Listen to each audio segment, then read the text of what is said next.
Hi there, this is Mr. Rancourt, and I'm here to do a tutorial on how to complete Activity 9, Breeding Critters More Traits. If you go into the DNA Diner, if you're in Mr. Rancourt's room, to slide 18, you'll need to click on Activity 1 Tutorial, and this video should pop up. You'll also need to open up this document right here, file and make a copy, okay?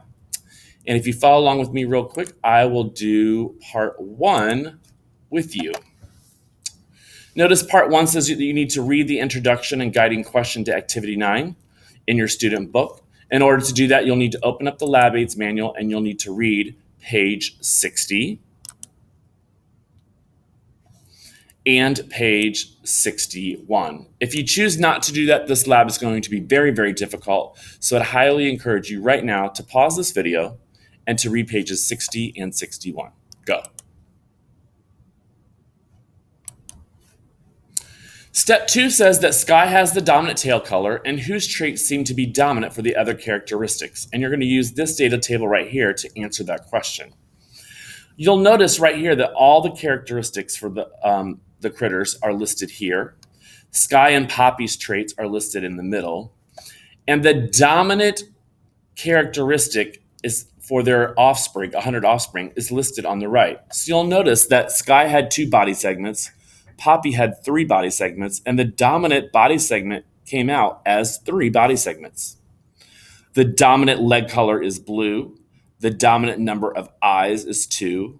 You'll notice here that when we put Sky, who has a short nose, together with Poppy, who has a long nose, that the dominant or the codominant trait for nose length was medium. This one should seem very easy because this is the only trait that we actually talked about in the very beginning when it came to Sky and Poppy, tail color. Remember, Sky had a blue, Poppy had an orange, and the dominant tail color was blue. Okay?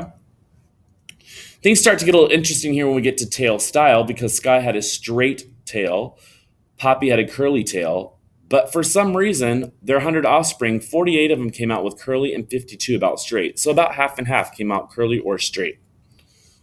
The antenna number, the dominant antenna number is 2. You'll notice when we put one short blue spike together with 2 long greens, that they had a codominant trait of 1 short and 2 long green. So both showed up in their offspring.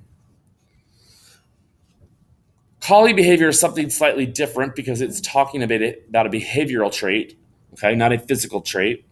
You'll notice here that Sky is a whistler, Poppy is a clicker, and that when they mated, that the dominant calling behavior was a whistle.